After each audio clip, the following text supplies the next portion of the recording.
Estimada concurrencia, en primer lugar quiero dar las gracias a esta invitación que me permite someter a su consideración unas ideas en torno a la corriente del funcionalismo jurídico penal, y de este modo hago extensivo mi agradecimiento al doctor Aldo Figueroa Navarro también por hacer posible este momento donde puedo justamente dirigirme ante ustedes.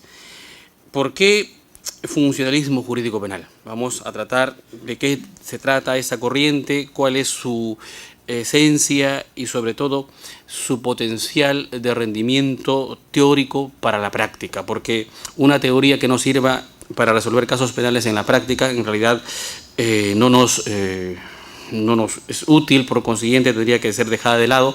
Sin embargo, el funcionalismo jurídico penal, considero, tiene suficientes argumentos, suficientes, digamos, potenciales dogmáticos como para, de manera convincente, dar propuestas de solución razonables a los casos penales. Para entrar a la exposición, siguiendo una tradición muy propia de los juristas alemanes, quiero comenzar esta ponencia con un caso, un ejemplo trivial que me va a permitir desarrollar la idea central que quiero exponer y someter a su consideración. Imaginemos este supuesto.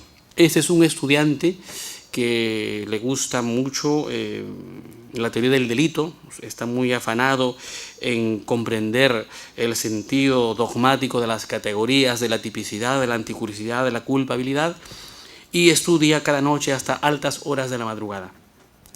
Para él es muy normal pues hacer de lechucero, de estudiar hasta las 2, 3 de la madrugada, y ya cuando el cuerpo no le rinde recién pues se va a dormir. Y casualmente el cuarto donde él estudia, su cuarto de estudio, está en el segundo piso y da para al lado.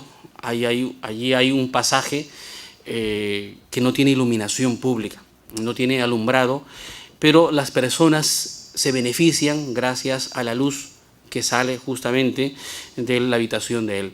Entonces todos se acostumbran prácticamente a transitar sin preocuparse por ese pasaje, en cuanto está iluminado gracias a la luz, gracias al reflejo de luz que sale de la habitación de este estudiante.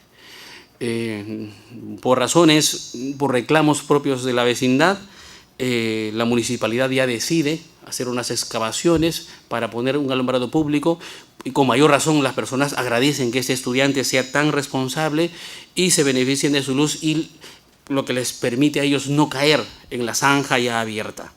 Cierta madrugada, ya cansado de haber estudiado tanto, de haber leído tanta dogmática, eso de las 2 de la madrugada, se asoma a la ventana y ve justamente, logra reconocer a 50 metros que se va aproximando hacia a la altura justamente de su habitación una persona. La identifica y es la mamá de una antigua enamorada, una señora que se interpuso en su relación y le dijo un día a su hija que este chico no es para ti, es muy teórico, es muy estudioso, tú tienes que buscarte a alguien que realmente te resuelva la vida, alguien que tenga proyección de ganar dinero, por eso solamente tiene proyección de ser académico. Y gracias justamente a la intromisión de la señora, esta chica dejó a este chico. Y él quedó pues triste, hasta deprimido, y se refugió con mayor razón en el estudio. Entonces, al verla, reconoce con dolor ese momento causado justamente por la ruptura de su relación sentimental, por la intromisión de esta señora, y dice: esta señora, pues esta vieja, ¿no?, mi ex suegra, ojalá se muera. Entonces apaga su luz, apaga la luz ya, y pues justo cuando la señora está pasando a la altura de la zanja, y al apagar su luz escucha un grito y la señora cae en la zanja. No muere, solo se quiebra el cuello. Entonces, este es el supuesto. La pregunta que nos hacemos aquí: ¿hay una responsabilidad penal? ¿Hay lesiones, en este caso graves? ¿Ya? ¿Respondería él penalmente por ese resultado? Vamos para llegar a... Fíjense, el funcionalismo tiene que ver con la modernización del derecho penal. Y la modernización del derecho penal se dice en términos normativos, en términos jurídicos, como la normativización de las categorías jurídico-penales. Si en el ámbito de la técnica se han modernizado los vehículos, ya cada vez más al mercado ingresan vehículos ya con el cambio automático, y el cambio mecánico va quedando atrás, la música se moderniza, ¿por qué no el derecho y el derecho penal no va a estar también, en este caso, afectado a una modernización? No es un tema solamente de moda, sino la modernización va a la par con encontrar categorías, argumentos que de manera convincente brinden mayor seguridad jurídica. Un juez penal puede tener la oportunidad de contar con una herramienta conceptual que le dé mayor seguridad para resolver un caso penal que tenga justamente en su escritorio. Y el funcionalismo aporta, a mi juicio, de manera más convincente en esta época. Ya el filósofo del derecho Hegel decía: un derecho penal que se precie de ser legítimo tiene que marchar al compás del espíritu de su época. Un derecho penal tiene que captar cuál es la expectativa de justicia, qué es lo que en el momento la sociedad, en este caso según las reglas de juego, espera del ordenamiento jurídico para satisfacer las expectativas de protección. Si el derecho penal se entroniza justamente con las reglas de juego de cómo funciona una sociedad, entonces es un derecho penal que puede hablarse de él, que tiene mayor visos de legitimación frente justamente a sus ciudadanos. Si este caso lo sometemos rápidamente a un examen de las corrientes previas al funcionalismo, tendríamos que resolverlo de la manera siguiente. El causalismo, sea en su vertiente antigua, naturalista, o el causalismo posterior, un causalismo valorativo, tendría que conducir a fundamentar la responsabilidad penal del estudiante, por cuanto claramente hay un nexo causal entre la acción y el resultado. Si él no hubiese apagado esa luz, no se hubiese generado, en ese caso, una situación de oscuridad y tampoco hubiese acontecido el resultado. Por consiguiente, si suprimo mentalmente la acción y mentalmente desaparece el resultado, entonces esa es causa del resultado. Él ha aportado una causalidad que ha conducido al resultado. El nexo causal se ha comprobado. Esa es la forma, por ejemplo, como yo aprendí Derecho Penal en San Marcos en mis primeros cursos. Así aprendí, seguramente muchos de ustedes. De esa manera también, esto es el análisis de la relevancia penal de la conducta. El inquirir en el sentido típico de la conducta depende solamente de la fenomenología, de la comprobación, de la constatación exterior de un suceso natural, de un fenómeno natural. Entonces, ese fenómeno natural, si se ha producido en el mundo exterior, pues eso se reproduce en la tipicidad. Por consiguiente, aquí habría una conducta típica. Vamos a examinar posteriormente bien el finalismo. El finalismo, a diferencia del causalismo, hace un giro en la valoración, y la relevancia típica de la conducta ya no depende de la comprobación externa de una causalidad.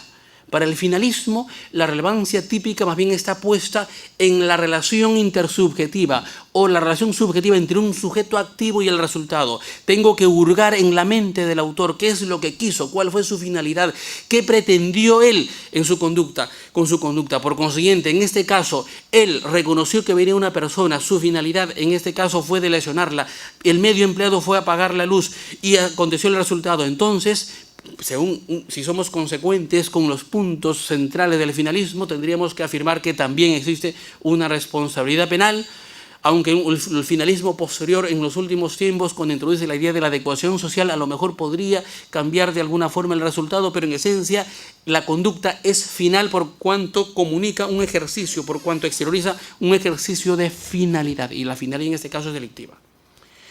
El funcionalismo, ¿cómo lo ve? De una manera distinta. No se trata tampoco de una teoría que está, digamos, construida, dirigida a fundamentar la atipicidad, en todo caso, de la conducta, o fundamentar la impunidad. No, de ninguna manera. Sino, en este caso en concreto, la solución que propone el funcionalismo sería diametralmente opuesta. ¿Por qué? Porque el punto de análisis, el punto de partida en el análisis, no depende ni de la fenomenología causal externa, ni tampoco de la pura subjetividad del sujeto, sino el análisis depende de la valoración normativa o de antinormatividad del contexto social que rodea la acción. Es el contexto de la acción lo que va a dar sentido, lo que va a dar digamos, inquirir en la semántica del tipo. ¿Por qué es funcionalismo? Porque el derecho penal cumple la función de estabilizar expectativas sociales, y esa función es tomada a partir de la interpretación de las reglas de funcionamiento en una sociedad. La sociedad para el funcionalismo está compuesta por personas. ¿Y qué es persona? El concepto de persona es un concepto fundamental, central, por cuanto el concepto de persona es un sistema de conceptos, es un haz de derechos y deberes que el ordenamiento jurídico imputa, atribuye a un sistema psicofísico, al ser humano. Es decir, nadie nace persona, todos nacemos seres humanos. La persona es una construcción normativa, es decir, el ordenamiento jurídico al sistema psicofísico, al ser humano, le adjudica, le atribuye derechos, le atribuye deberes. Para el ámbito del derecho penal, esos deberes son exigibles a partir de la mayoría de edad. Entonces, el concepto de persona es el punto de partida para encontrar una explicación. En este caso, los tipos penales se dirigen a personas, no se dirigen a la individualidad, no se dirigen al sujeto, al sistema psicofísico. Y si hablamos de persona, la persona es un conjunto de derechos y deberes. El concepto de persona es algo construido que se tiene que interpretar o se tiene su contenido que extraer en el contexto social concreto. Me explico para regresar a continuar con la explicación con otro ejemplo. Fíjense, el artículo 111 del Código Penal dice, reprime el delito de homicidio culposo. Dice, el que por culpa mate a otro será penado, creo, con una pena de 1 a 3 años en el tipo básico. El que por culpa mate a otro. El concepto de culpa. La culpa, este es el tipo penal, en esa redacción, está tomando en cuenta una conducta in abstracto. En abstracto está dando un mensaje a la sociedad por el cual se criminaliza a quien obra de manera imprudente en una situación concreta. Pero esa culpa en abstracto, según el contexto social donde la persona ejercita o desempeña su actividad o donde acontece el hecho, tiene una semántica diferente. Porque si la muerte aconteció así, en una sala de quirófano, en donde hay 5 personas alrededor del paciente, está la enfermera, está el médico cirujano, está el internista, está el anestesiólogo, están asistentes, no sé, fíjense, para determinar si hubo una negligencia, una culpa, una imprudencia, tiene que tomarse como referencia la lex artis. Esto es un sistema normativo externo al tipo penal. Es el segmento parcial de la medicina quien nos brindará, nos aportará las reglas de juego, los ámbitos de competencia que se han de analizar. O si, por ejemplo, la pierna que se amputó era la incorrecta y en realidad, o era la correcta, la única pierna, en este caso, como un caso que aconteció hace como 3 años aquí en Lima, la única pierna gangrenada que debió ser amputada no es la que se amputó finalmente. ¿Cómo resolver esa problemática para establecer si hay una responsabilidad culposa? Pues tengo que acudir a lo que me digan los protocolos.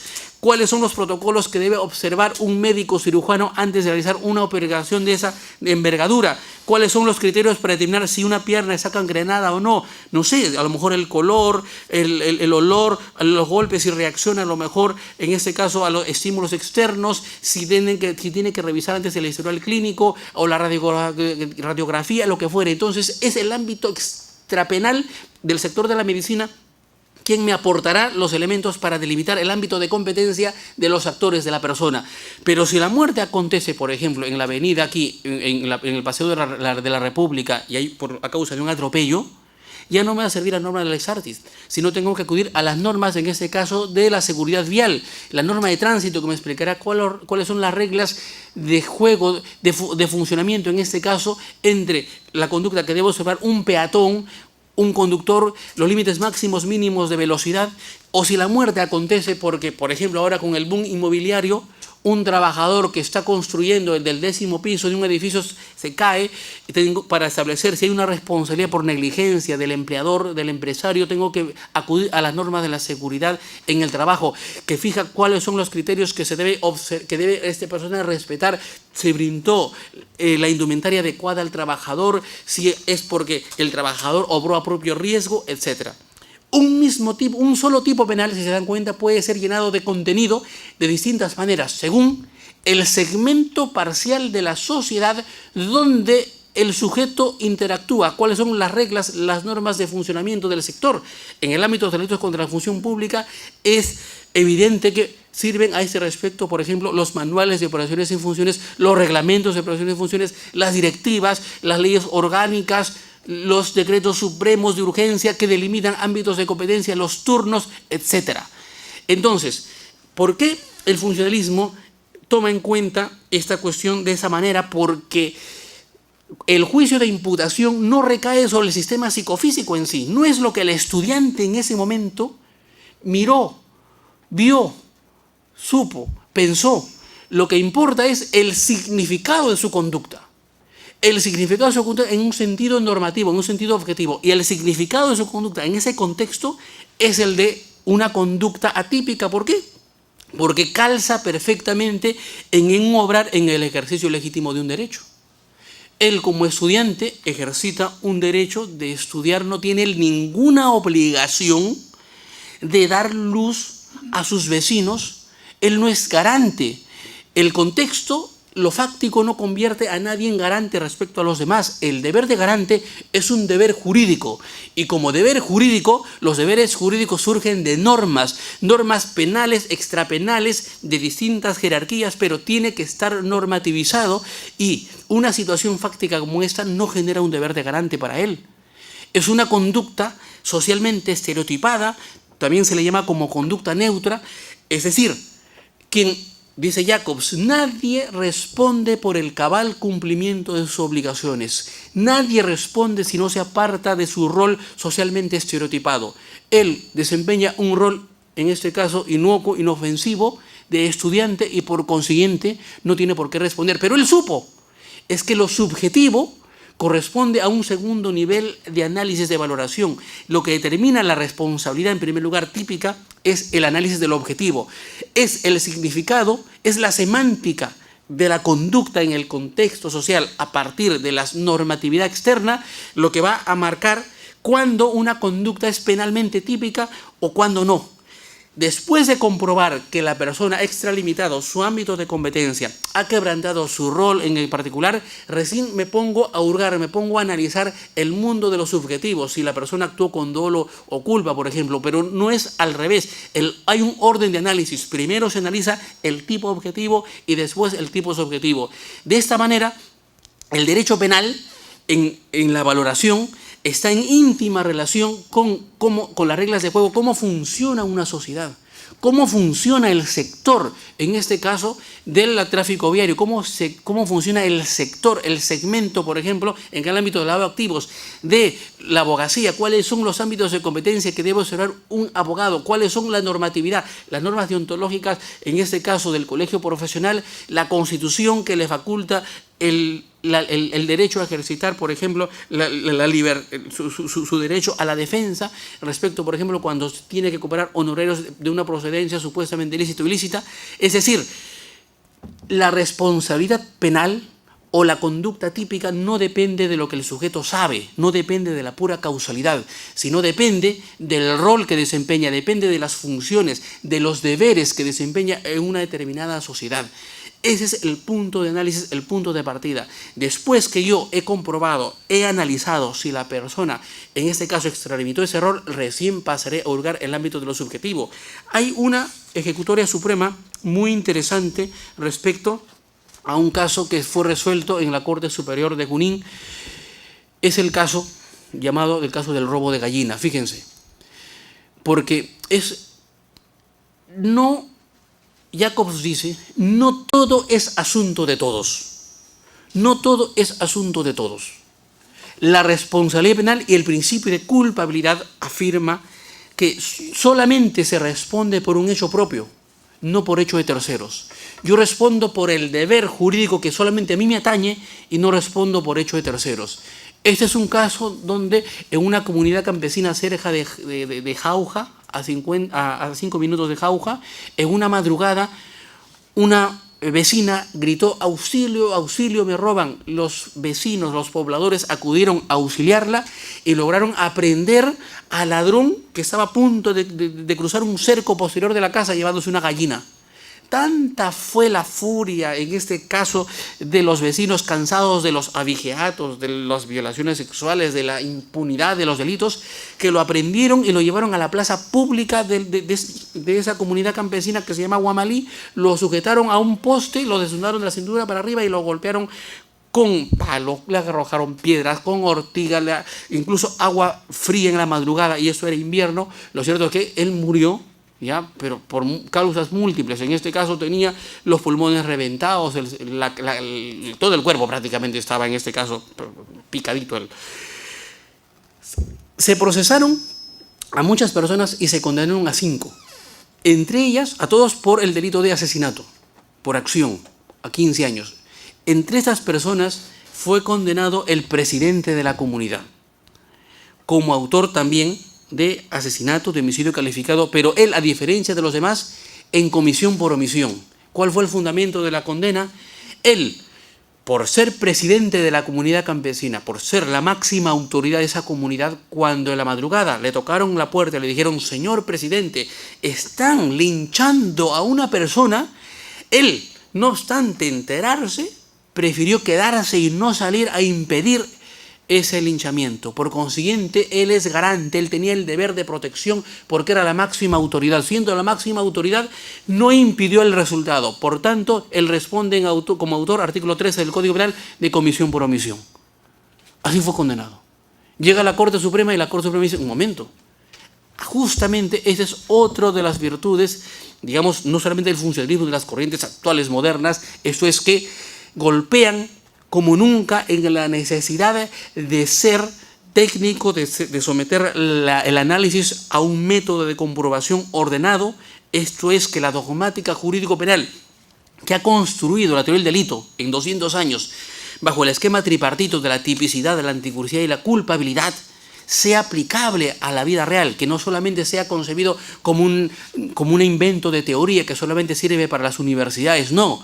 Es un sistema tripartito de conceptos que perfectamente rinde su aplicación en la práctica y facilita la seguridad jurídica por cuanto aísla a la valoración de no quedar atrapada en la mera intuición, en la pura corazonada judicial, sino hace que más bien yo el análisis lo deba hacer de manera ponderada y siguiendo un método ordenado, un método lógico, en este caso de la teoría del delito. ¿Por qué?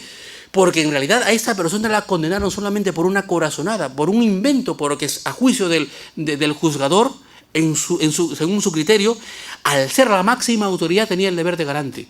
Pero los deberes de garante son deberes jurídicos, y los deberes jurídicos surgen de estatutos, de normas, de reglamentos, de MOFs, de ROFs, etc. En este caso, la norma que fija, que delimita los deberes, los ámbitos de competencia de un presidente de una comunidad campesina, están fijados en el estatuto de la comunidad. Y la Corte Suprema, en el análisis, dice: según su estatuto, el presidente de la comunidad solamente tiene deberes administrativos. No tiene deberes, no es garante de protección, no tiene el deber de impedir resultados, no tiene un deber de protección. A él le eligen para administrar en la comunidad los asuntos netamente administrativos, siendo una comunidad campesina, y está tasado de esa manera, y la Corte Suprema dice que los deberes de función son deberes tasados, y está tasado ahí, por ejemplo, que tiene el deber de organizar asambleas comunales cuando, por ejemplo, en las lluvias se llenan las acequias de troncos para hacer faenas, tiene la obligación de convocar asambleas cuando de Lima lleguen ingenieros del Ministerio de Agricultura trayendo descubrimientos de nuevos pesticidas, insecticidas. Esto es algo que signifique para la mejora, la innovación, en este caso, del funcionamiento de la comunidad, etcétera, pero en ningún momento se le atribuye deberes de protección de la persona. Él tiene una posición netamente funcionarial, no tiene una posición como el de la policía, una posición de garantizar la protección de las personas. No hay que confundir, o sea, por la pura intuición, en realidad, la valoración quedó atrapada en la corazonada. Pero dogmáticamente hablando, si el punto de análisis es establecer cuándo una conducta es penalmente relevante a partir de la normatividad en concreta que la persona debería cumplir o no, entonces nos liberamos de la corazonada y llegamos a una solución que es técnica. Y lo técnico es que en primer lugar se analiza el tipo objetivo, y en el tipo objetivo de ninguna manera esta persona cruzó el umbral de la tipicidad, por cuanto él no tenía ningún deber jurídico de garante y la Corte Suprema lo absuelve, y es una solución, a mi juicio, plausible. Entonces, volviendo al caso igual del estudiante, él no cruza el umbral de la tipicidad, él no ingresa en el ámbito del tipo por tratarse de una conducta socialmente adecuada, una conducta cotidiana, una conducta neutra, una conducta que comunica el ejercicio legítimo de un derecho. No es un oficio, bueno, es un derecho en general, o si se quiere, el Código Penal habla de un oficio, pero habría que fundamentar por qué el ser estudiante es un oficio, porque el oficio presupone una actividad a lo mejor que remunerativa o no, pero basta con afirmar que estamos ante el ejercicio legítimo de un derecho. Entonces, quien no supera, quien no rebasa ya los contornos de su competencia en un segmento concreto, entonces no tiene por qué ingresar al ámbito del derecho penal. Por eso, el funcionalismo es tal. ¿Por qué? Porque es una teoría que hace depender la solución de los casos penales a partir de las reglas de funcionamiento del segmento social concreto. Los tipos penales, no hay un solo tipo penal. Todos los tipos penales son tipos penales que tienen que ser contextualizados. No hay un solo tipo, porque el mejor ejemplo, el ejemplo paradigmático que les he puesto es el ejemplo del homicidio culposo. El tipo penal solamente fija en abstracto una conducta, pero esa conducta en abstracta adquiere vida, su semántica, la semántica del tipo, que es lo que el legislador ha querido comunicar al ciudadano, adquiere sentido a partir de la imputación, a partir de la interpretación en el segmento parcial donde acontece la acción. Y ahí otro concepto central junto al de persona es el concepto de rol. El rol social es otro concepto central para el funcionalismo. Esto es, solamente ingresa al ámbito del derecho penal quien quebranta un rol. ¿Y qué es el rol? El rol es un conjunto de derechos y deberes que el ciudadano o la persona porta, lleva en un determinado contexto social concreto. El rol general es el rol de persona. Todos, si aquí nos igualamos, es que tenemos el deber general de no dañar a los demás en sus derechos. Pero, según el contexto social concreto, los roles generales, el rol de persona se contextualiza y, por ejemplo, surgen los roles especiales, el rol de juez, de fiscal, de abogado, de ingeniero, etcétera, que se toma en cuenta en el momento en que yo he de analizar si hubo un peculado, cuál era la regla de juego, cuál era el ámbito de competencia que debía observar en este caso, por ejemplo, el comité o un arquitecto en una obra de construcción o un ingeniero o el albañil. Entonces, el concepto de rol es central. El rol fija expectativas. De manera general, el rol permite delimitar esferas de competencia. Así, por ejemplo, dentro de una empresa o dentro de un hospital o dentro del Poder Judicial, yo no trato a todos por igual, sino a cada quien examino su responsabilidad en el segmento concreto dentro de la estructura, en este caso de la organización, cuál es el segmento o la función que desempeñaba en ese segmento en particular. Y el rol es un concepto netamente objetivo. El rol, la idea de la subjetividad, salvo que el rol defina como tal la incorporación de una subjetividad. Por ejemplo, en el caso de los deberes de garante, en los casos del principio de confianza, cuando estoy pensando, por ejemplo, en el gerente general de una empresa o el jefe de alguna división de la policía, quien está en el ámbito máximo, digamos, en la escala jerárquica más alta en una organización. Esta persona responde por todos los delitos o por las consecuencias que surjan de la actividad de la empresa, siempre, ¿no? La responsabilidad es individual. Hay que focalizar en qué segmento, por ejemplo, se dio el defecto. Pero el gerente, o como por ejemplo el alcalde, pueden en este caso ampararse en el principio de confianza, en el sentido de que yo confío en que mis delegados obrarán conforme a sus obligaciones. Pero si, por ejemplo, él tiene conocimiento que el segmento en particular, en este caso inferior, está incurriendo en una irregularidad, por ejemplo, el gerente general se entera que la gerencia comercial, esto es, las personas encargadas de la venta del producto de la empresa hacia afuera, los que tienen contacto con los clientes, están incurriendo en prácticas de corrupción, en prácticas de lavado de activos, por ejemplo, o en prácticas de defraudación tributaria, por ejemplo, el gerente, si tiene conocimiento, tiene el deber de intervenir. ¿Por qué? Porque, naturalmente, porque ahí tiene un deber de supervisión, un deber de control.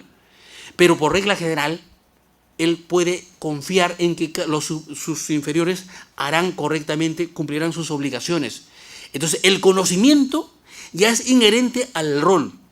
¿Por qué? Porque el gerente tiene, ante todo, ese deber. Él retiene para sí deberes de supervisión, deberes de vigilancia, que le obligan a aplicar esos conocimientos en los casos que obre el inferior con algún defecto. Pero los que están en una escala inferior o los que están en un segmento en particular no tienen esa obligación, por ejemplo, porque si la gerencia, por ejemplo, de recursos humanos, que tiene que ver con la contratación de personal o no, se entera que otro segmento dentro de la empresa están incurriendo en esas prácticas, no por eso, por el puro saber, no se convierte en responsable. ¿Por qué? Porque no forma parte de su rol, en ese caso, a lo mejor intervenir, o a lo mejor su deber es de comunicar o de informar, si es que así está definido en la organización, pero ya no se hace responsable como cómplice de ese hecho, sino sería solamente por una infracción, en este caso de solidaridad, por una omisión de comunicar, una omisión de denuncia, porque el Código Penal en el artículo 407 además dice que solamente tienen el deber de denunciar a aquellos que por su profesión o empleo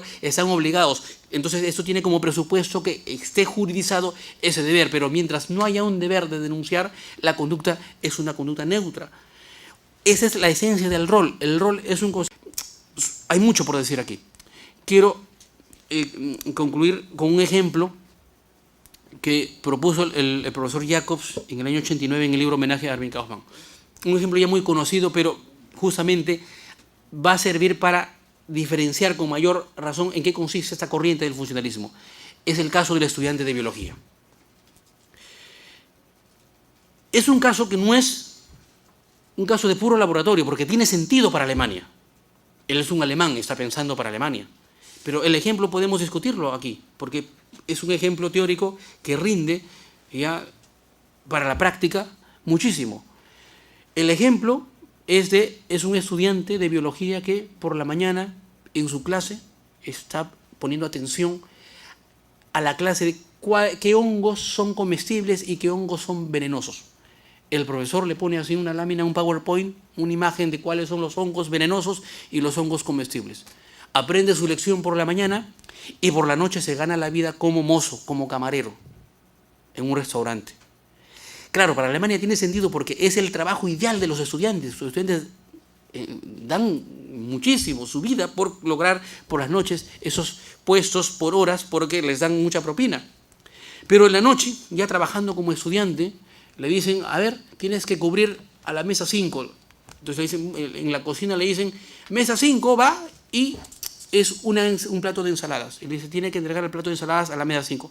En el camino reconoce que junto a la lechuga, al tomate, hay un hongo que por la mañana pues aprendió que se trataba de un hongo venenoso.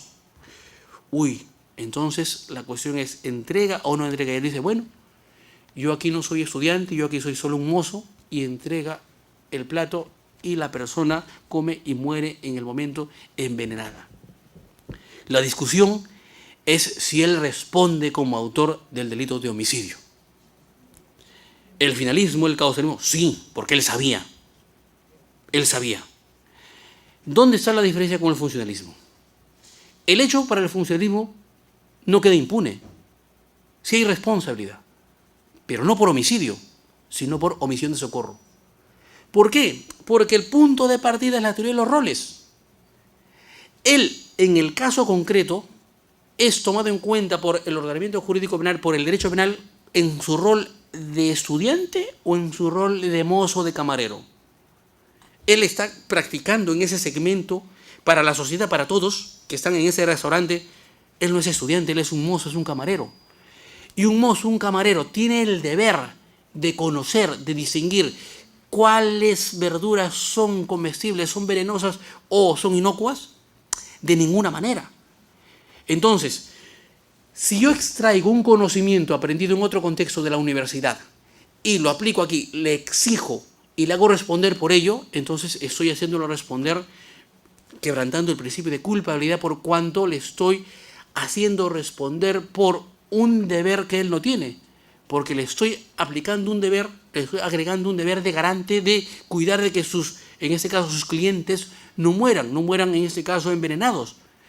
Porque si somos consecuentes en exigirle aplicar ese conocimiento, tendríamos que mínimamente condenarle como autor de homicidio culposo si, por ejemplo, en la mañana, justo en el momento en que pusieron la imagen, recibe una llamada de su enamorada y sale de la clase a hablar con ella.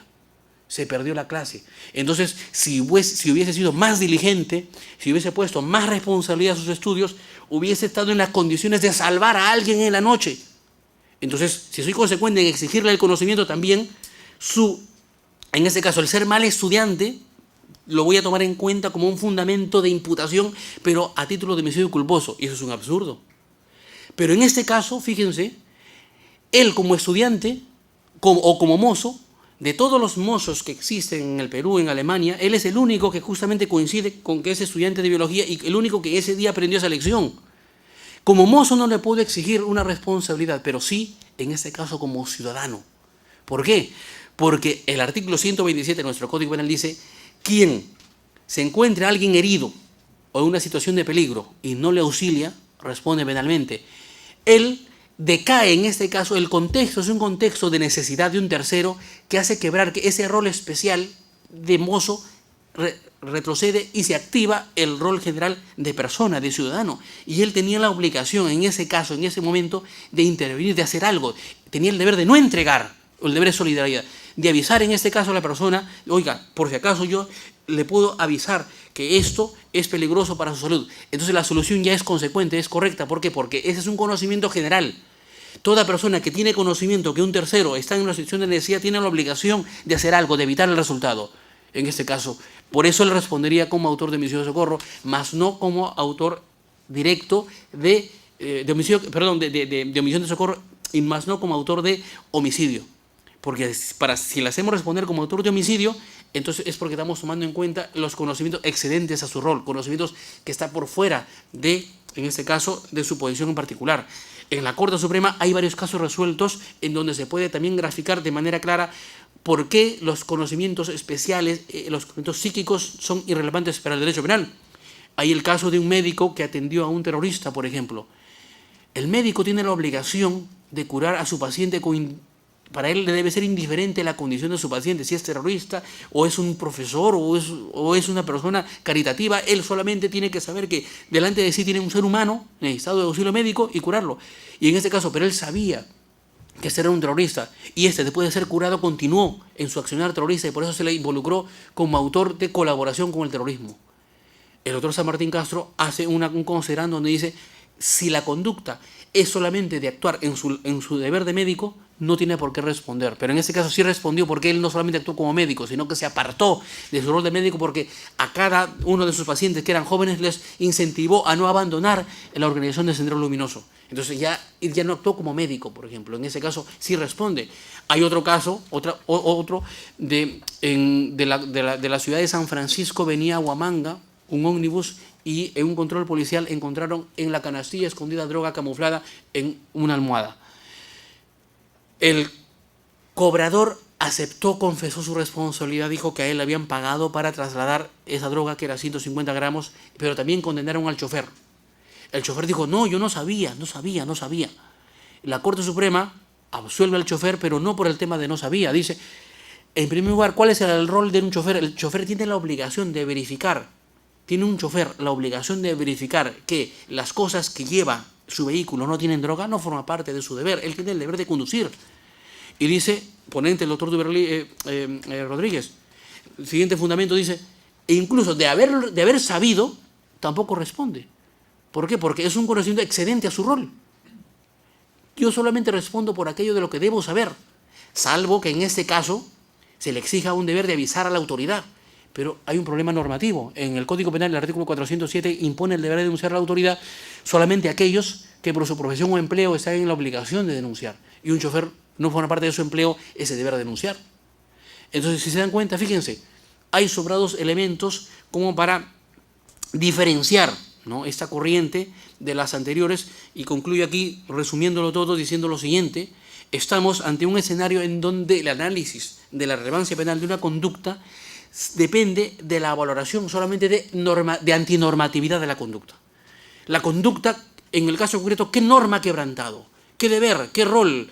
¿Qué reglamento? ¿Qué estatuto? ¿Qué manual? A partir de ese análisis, después de haber superado ese análisis y haber confirmado que hay un quebrantamiento de un deber en particular, pasa al segundo análisis y ahora lo quebrantó sabiendo o de manera imprudente. De ese modo completo la imputación subjetiva a título de dolo y culpa. Esa es prácticamente la diferencia fundamental o la propuesta fundamental del funcionalismo en relación a las demás corrientes. Muchas gracias.